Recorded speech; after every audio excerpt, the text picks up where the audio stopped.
perhaps the most defining feature of my father's life, one that I don't think I fully appreciated until after he died, was that he learned and continued to learn every single day until his last. He learned from books, from text, from laws, he learned from history and from world events, but mainly he learned from people. He would seek out people to learn from every possible path of life, and he would seek out what he could learn from everyone he met. And he would do this through conversation, through talking and listening. So for him, conversation was a defining and spiritual act, a way of opening ourselves up to something beyond ourselves, of being challenged. The only way we could really become more than we were before. A training perhaps for opening ourselves up to God.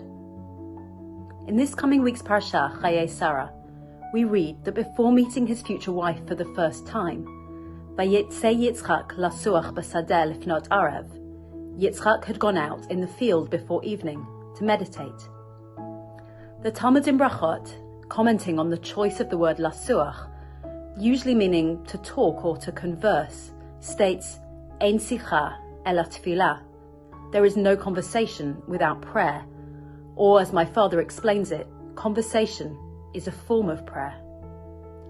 He writes on this parasha, conversation is a prayer, for in true conversation I open myself up to the reality of another person. I enter his or her world. I begin to see things from a perspective not my own. A genuine, human conversation is a preparation for and a microcosmic version of the act of prayer. Prayer, the prayer model by Yitzchak specifically, is not monologue, but dialogue. Prayer as sicha, conversation.